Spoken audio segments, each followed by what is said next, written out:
We've all felt it. You walk into a room, share a moment of pride or joy, maybe you just got a promotion, you finally finished that project, or you're simply in a good place mentally and there's that one person. They smile, but it doesn't reach their eyes. They say congratulations, but it lands hollow. And later, they drop a sarcastic comment, or worse, talk about you behind your back. Whoever does this secretly hates you. But not in the dramatic, movie villain way. Not with slamming doors or yelling matches. No, this kind of hate is quiet. Subtle. It dresses up as politeness. It hides behind jokes. It wears the costume of concern. But make no mistake, it's a form of emotional sabotage. Let's unpack this not with judgment, but with curiosity and compassion. When someone consistently undermines you, dismisses your accomplishments, or makes you feel too much for being joyful, that's not just bad behavior. It's often a sign of unspoken hurt. Passive aggression is the language people use when they don't feel safe enough or brave enough to express their real feelings. That hate they project? It's not really about you. It's about the shame or resentment they haven't faced. But knowing this doesn't mean you excuse it. It means you approach it with boundaries, not bitterness. Here's the truth we don't talk about enough: some people are uncomfortable with your light because it exposes the shadows they haven't worked through.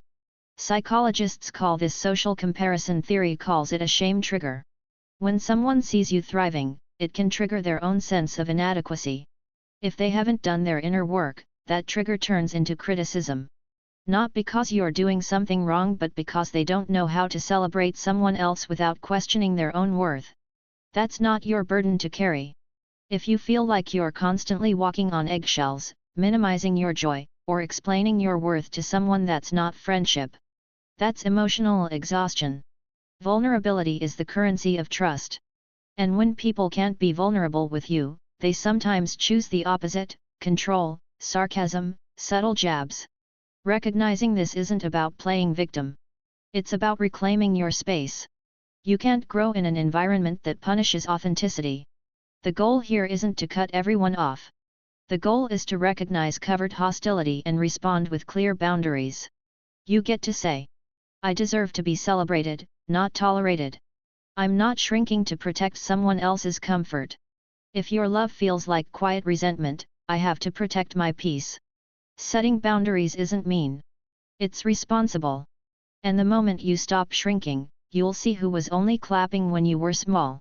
So when someone consistently downplays your growth, throws shade disguised as humor, or only shows up when you're struggling, ask yourself, is this relationship rooted in respect or resentment? Because here's the secret: the people who truly love you will never make you question your joy. Whoever can't stand your light might be secretly battling their own darkness. That's their journey. Yours? To keep shining. Bravely. Boldly. And without apology. Passive-aggressive behavior is a mask for resentment and unspoken hurt. It's not just a quirky personality trait or a harmless way to deal with conflict, it's a form of indirect emotional communication that can erode trust, intimacy, and emotional safety in relationships over time. At its core, passive aggression is about expressing negative feelings in subtle, underhanded, or manipulative ways rather than addressing them directly. And more often than not, it stems from a deep discomfort with vulnerability. To understand passive aggression, we have to understand what it is not. It's not open anger. It's not assertiveness. It's not the healthy expression of boundaries or disappointment. Instead, it's what happens when people feel upset, threatened, or insecure, but don't feel safe or empowered enough to say so. Instead of saying, I'm hurt, or that upset me, they withdraw. They give backhanded compliments. They procrastinate. They gossip. They use sarcasm as a weapon. They forget important things, show up late, or do things halfway. These behaviors may seem small on the surface, but they communicate something much deeper: I'm not okay, but I'm not going to tell you why. The reason people default to passive aggression is usually learned. From childhood, many people are taught, whether overtly or subtly, that expressing anger or dissatisfaction is unsafe. Maybe their parents punished emotional outbursts. Maybe they were told that being angry was rude, dramatic, or too much. Maybe they learned to please others at the expense of their own truth. Over time, they internalized the belief that expressing negative emotions directly leads to rejection, conflict, or abandonment. So they buried those emotions. But emotions don't disappear just because we suppress them. They show up anyway through behavior, tone, silence, and avoidance. Here's the problem: when unspoken hurt goes unaddressed, it doesn't just vanish. It festers. It morphs into resentment, and resentment always finds a way out. Passive aggression is often that way out. But instead of relieving the tension in the relationship, it deepens the disconnection. The other person senses that something's wrong, but when they ask, they're told "I'm fine." They're left confused, second-guessing, wondering if they did something wrong. Over time, that confusion creates mistrust. Trust can't thrive where there's emotional dishonesty, even if that dishonesty is unintentional. People who use passive aggression often don't realize the damage they're causing. In their mind, they're avoiding conflict. They're staying in control. They might even believe they're being mature by not exploding with anger. But avoiding conflict isn't the same as resolving it. Passive aggression is conflict delayed, not conflict avoided. Eventually, the emotional pressure builds up so much that it either explodes into a bigger fight, or collapses into emotional detachment. What makes this behavior especially harmful is that it leaves no clear path to resolution. You can't solve a problem that no one is admitting exists. When someone refuses to name their hurt, it leaves the other person in an emotional limbo, trying to decode cryptic behavior, reading between the lines, and often blaming themselves. This dynamic is not only exhausting, but also deeply unfair. It keeps both people stuck in a cycle of emotional miscommunication where no one's needs are fully met. Ironically, many people who resort to passive aggression are deeply caring. They don't want to hurt others. They just don't know how to deal with their own pain in a way that feels safe or direct. They fear rejection. They fear being misunderstood. They fear that if they say how they truly feel, they'll lose the relationship. But in trying to protect themselves and others from discomfort, they create more pain, more confusion, more distance, more emotional tension. The very thing they're trying to avoid becomes inevitable. The antidote to passive aggression is not more confrontation, but more vulnerability. It takes courage to say, "I felt left out when you didn't include me." Or, "I've been carrying resentment about something, and I need to talk about it." It takes practice to name our emotions and take responsibility for them, rather than leaking them out through bitterness, sarcasm, or withdrawal. Vulnerability isn't weakness, it's the path to real connection. And while it may feel risky in the moment, it builds the kind of trust and intimacy that passive aggression erodes. In relationships, whether with partners, friends, family, or colleagues, we have to make a choice. Do we want to be polite, or do we want to be real? Do we want temporary comfort or long-term connection? Do we want to pretend everything is okay, or do we want to do the hard work of speaking truth with kindness? Calling out passive aggression, whether in ourselves or others, requires a commitment to emotional honesty. It means asking, what am I really feeling? What do I need right now? Am I expecting others to read my mind or take responsibility for feelings I haven't expressed? Am I punishing someone for something they don't even know they did? It also means offering grace. People resort to passive aggression not because they are bad, but because they are scared. Scared of rejection, scared of confrontation, scared of being seen. If we can approach those moments with empathy while still holding clear boundaries, we open the door for real healing. Passive aggression is never about the moment. It's about the history behind the moment. It's about the fear, the pain, the stories we carry that haven't been given a voice. When we take the mask off and speak from that place of truth, we not only break the cycle, we create space for deeper understanding, connection, and respect. Because at the end of the day, resentment doesn't protect relationships. Vulnerability does. The people who diminish your joy or dismiss your success often carry unresolved shame or insecurity. This truth, while difficult to accept, becomes a powerful lens through which we can view and understand hurtful behavior that might otherwise confuse or wound us deeply.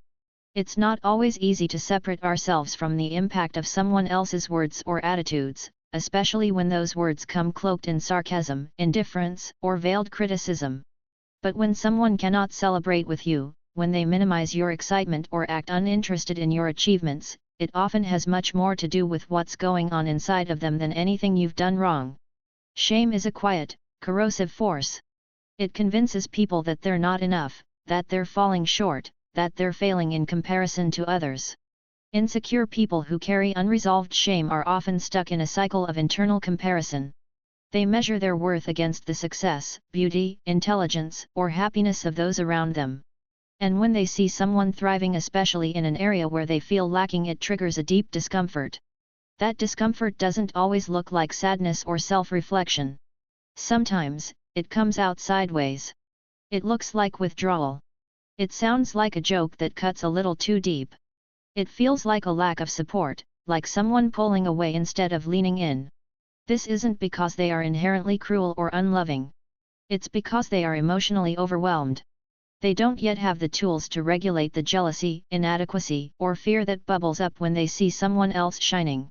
In their world, your success doesn't just stand alone. It casts a shadow on what they perceive as their failure. In a mind shaped by shame, someone else's joy feels like proof that they are falling behind. So instead of joining your joy, they try to bring you down to their level, not out of malice, but out of a desperate need to feel less alone in their own struggle.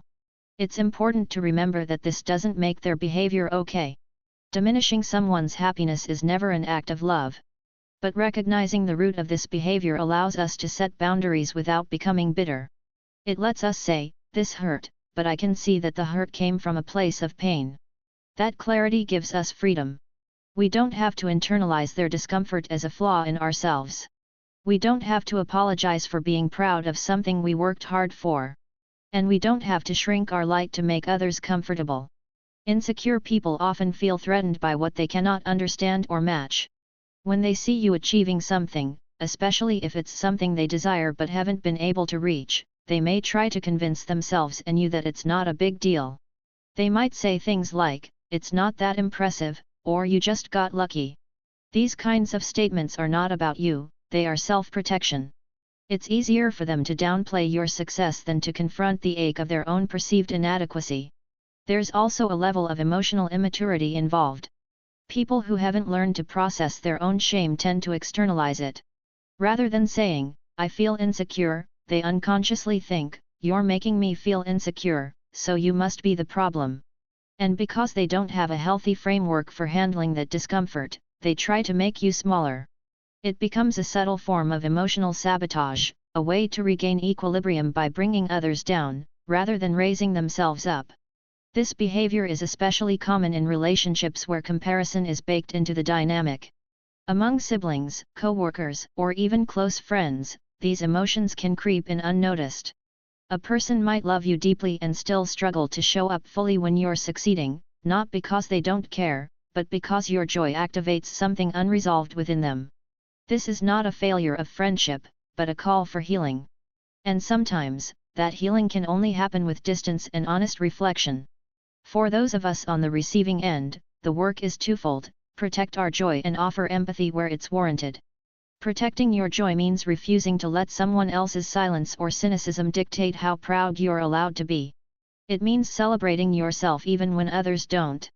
It means surrounding yourself with people who clap when you win, not just those who comfort you when you lose. Joy is sacred. It's hard-won. You are under no obligation to tone it down for the comfort of those who haven't yet learned to own their worth. Offering empathy, however, is about recognizing that everyone's journey is different. Not everyone has done the inner work. Not everyone has learned how to feel secure in themselves without comparison. That doesn't make them bad people. It makes them human. But human or not, their journey is not your responsibility. You can have compassion for someone without inviting them into the most vulnerable spaces of your life. You can say, "I understand where this is coming from, but I won't accept it as truth." This clarity also helps you avoid the trap of over-explaining or over-apologizing. You don't have to justify your happiness. You don't have to tone yourself down. You don't have to carry the emotional weight of someone else's insecurity. And you certainly don't have to dim your light to soothe someone else's fear of their own darkness. At the heart of it all, the people who diminish your joy are often people in pain, people carrying stories they've never told, wounds they've never healed, and standards they've never been able to meet. They are walking around with shame that whispers, "You're not enough," every time they see someone else rising. Your success isn't the problem. Their relationship with themselves is.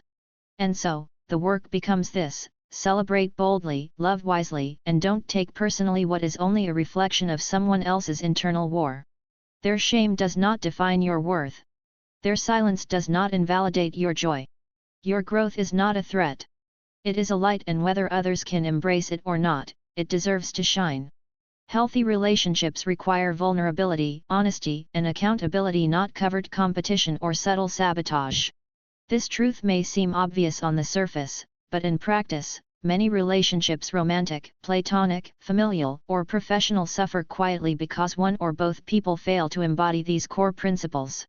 Instead, what we often see is an undercurrent of comparison, disguised hostility, and indirect attempts to assert power or superiority.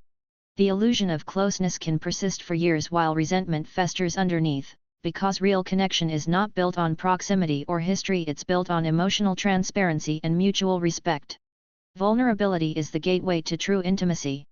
It is the act of showing up without armor, of letting someone see you in your truth, not just the polished version, but the parts that are still in progress, still healing, still uncertain. When we allow ourselves to be vulnerable, we invite others to do the same. That shared openness becomes the foundation of trust. Without vulnerability, communication becomes performative. People say what they think they're supposed to say, not what they truly feel. They nod in agreement when they actually disagree. They offer support with their words but hold judgment in their silence. It creates a fragile type of closeness, one that cannot weather the inevitable storms that every relationship faces. Honesty goes hand in hand with vulnerability, but it requires a different kind of courage. Vulnerability is about being seen, honesty is about telling the truth even when it's uncomfortable. In healthy relationships, people speak with care but also with clarity. They don't hide behind vague words, mixed signals, or passive-aggressive gestures. When something hurts, they say so. When boundaries are crossed, they name it. When appreciation is due, they offer it freely. Honesty is not about harshness, it's about alignment. It's about making sure that what we feel inside matches what we express on the outside. Without that alignment, relationships fall into confusion and mistrust. People begin to question motives, second-guess conversations, and interpret silence as disapproval. Eventually, connection begins to erode. Then there is accountability, the willingness to own our impact, not just our intention. In a healthy relationship, mistakes are inevitable, but denial, deflection, or blame are not acceptable responses. Accountability means being able to say, "I hurt you, even if I didn't mean to. I see it now, and I'm willing to do the work to make it right." It's about holding ourselves to a standard of emotional maturity that prioritizes growth over ego. Without accountability, apologies become empty. Promises lose their weight. Trust becomes difficult to rebuild. And over time, one person may feel like they're doing all the emotional labor while the other avoids responsibility. Unfortunately, in the absence of these three pillars, vulnerability, honesty, and accountability, what often creeps in is a pattern of covert competition or subtle sabotage. These behaviors are difficult to name because they rarely appear as open hostility. Instead, they manifest as small, corrosive moments, a backhanded compliment, a pointed silence, a quiet undermining of someone's progress. At first, they may be easy to dismiss or rationalize. Maybe they didn't mean it that way. They're just having a bad day. But over time, a pattern emerges. You start to notice that your achievements are met with indifference. Your happiness seems to irritate them. Your vulnerability is met with discomfort, not compassion. And slowly, you begin to question whether this relationship is actually safe. Covert competition can show up in relationships where one person feels the need to one-up the other. Rather than celebrating your success, they subtly try to redirect the focus to themselves. If you share good news, they might immediately share something better or downplay your experience. This doesn't always come from malice, it often stems from insecurity. When someone doesn't feel enough, they interpret someone else's joy as a threat rather than an invitation to celebrate. But this mindset creates distance. It turns the relationship into a silent race, where the goal is to stay ahead rather than grow together. Subtle sabotage is more insidious. It can look like discouraging you from taking risks under the guise of concern. It can be small acts of neglect that undermine your confidence or trust. It might involve sharing your private struggles with others under the excuse of just venting. These behaviors may be framed as care or concern, but they ultimately serve to keep you small. They reflect a deeper discomfort with your growth, your independence, or your power. And when left unaddressed, they create a relational environment where you feel like you have to dim your light in order to stay connected. This is why healthy relationships are so deeply tied to emotional security. When both people feel secure within themselves, they don't need to compete. They can lift each other up without fear of being diminished. They can hold space for each other's success, pain, and evolution without making it about themselves. This kind of relationship is not free from conflict, but it is free from games. It is not perfect, but it is safe. Building these kinds of relationships takes intentional effort. It means committing to hard conversations. It means being willing to look at ourselves honestly and ask, am I showing up as a safe person? Am I listening with empathy or judgment? Am I offering support, or subtly seeking validation through someone else's struggle? It also means recognizing when a relationship cannot meet us at that level and choosing, lovingly but firmly, to create distance where necessary. We cannot force others to be vulnerable, honest, or accountable. But we can model it. We can create a relational culture where truth is welcomed, where growth is supported, and where emotional safety is the standard, not the exception. We can surround ourselves with people who are not just present in our lives, but present with their hearts. People who celebrate our wins and hold us in our losses. People who see our evolution not as a threat, but as something beautiful they get to witness. Because ultimately, relationships are not built on shared experiences alone. They're built on how we treat each other in the spaces between those experiences. They're built on how we respond when things get hard. They're built on whether we choose connection over control, humility over ego, and love over fear. Healthy relationships are not about being perfect, they are about being real. And when we lead with vulnerability, honesty, and accountability, we create the kind of connection that not only survives adversity but is strengthened by it. Recognizing hidden hostility is less about blaming others and more about setting clear boundaries and cultivating self-worth. It's easy to think that when someone treats us unfairly, dismissively, or in subtly aggressive ways, the right response is to call them out or hold them accountable. And sometimes, that's necessary. But far more often, the real work begins within ourselves, not in attacking the other person or proving a point, but in strengthening our own sense of value and protecting our emotional space with clarity and care. Hidden hostility doesn't always look like overt aggression. It's not someone yelling at you or calling you names. In fact, it's usually quiet, subtle, and confusing. It's the friend who constantly jokes at your expense and then says you're too sensitive when you ask them to stop. It's the colleague who never quite celebrates your accomplishments and always seems to find something to criticize. It's the family member who gives you backhanded compliments that leave you wondering if you were just praised or insulted. These interactions, while small in isolation, begin to accumulate emotional weight. Over time, they can lead you to question your worth, second-guess your decisions, or even dull your own success just to avoid making someone else uncomfortable. The danger of hidden hostility is that it operates in the gray area. It's not always clear-cut. It doesn't come with obvious signs, and so we often gaslight ourselves in response. We think, maybe I'm imagining it, or I shouldn't make a big deal out of this. We try to be understanding, to give the benefit of the doubt. And while grace is a beautiful thing, when it's offered at the expense of our own emotional safety, it becomes a form of self-abandonment. That's why recognizing hidden hostility begins with tuning into how we feel in someone's presence. Do you feel anxious before seeing them? Do you feel drained after spending time with them? Do you shrink yourself, talk less, or filter your words to avoid triggering a reaction? These are not signs of a healthy connection. They are signs that your nervous system doesn't feel safe, even if your mind is still trying to rationalize the relationship. And when you notice that kind of pattern, the most empowering response isn't to attack or retaliate, it's to step into your power by setting boundaries. Setting boundaries is not about punishing others. It's about protecting yourself. It's a way of saying, I matter. My feelings are valid. I will not stay silent to keep the peace if that silence costs me my self-respect. Boundaries are how we teach people how to treat us. They clarify what's okay and what's not. And they are not something we wait for others to earn. We set them because we value our own energy enough to be intentional about where we spend it.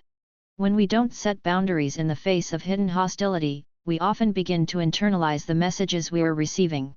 We may start to believe that we are too much, too sensitive, or not good enough. Our self-worth becomes entangled with how others treat us. And the more we tolerate subtle disrespect, the more our sense of self becomes fragile, reactive, and dependent on external validation. That's why cultivating self-worth is so essential. It acts as a filter. The stronger your inner sense of value, the easier it becomes to recognize when someone's behavior is out of alignment with how you deserve to be treated. Cultivating self-worth is a quiet, consistent practice. It's not about arrogance or perfectionism. It's about developing a grounded, compassionate relationship with yourself. It means telling yourself the truth, even when it's uncomfortable. It means learning to say no without guilt, and yes without fear. It means being honest about what you need, what hurts, and what you're no longer willing to accept. And most importantly, it means giving yourself the validation you keep hoping will come from someone else. There will always be people who project their insecurity onto others. People who are uncomfortable with your growth, threatened by your confidence, or unsettled by your peace. But their discomfort is not your responsibility. When you recognize hidden hostility for what it is, a reflection of their unresolved pain, not a measure of your worth, you begin to reclaim your power. You stop trying to explain yourself to people who are committed to misunderstanding you. You stop shrinking yourself for people who feel safer when you're small. You stop internalizing their subtle digs as truth, and start seeing them as signs of emotional immaturity or fear. In that space of clarity, you become free, not because you changed them, but because you chose yourself. You chose to honor what your body and your intuition were telling you. You chose to stop managing other people's reactions and start managing your own energy. And that is the heart of self-worth. It's not about being liked by everyone. It's about being at peace with yourself regardless of how others behave. There's a powerful shift that happens when you realize you don't need to prove your value to anyone. You stop arguing with people who don't get it. You stop justifying your boundaries. You stop second-guessing your needs. You simply show up as you are, anchored in the truth of your own worth, and let that be enough. And in doing so, you create space for the kind of relationships that are truly safe, ones built on mutual respect, not silent competition.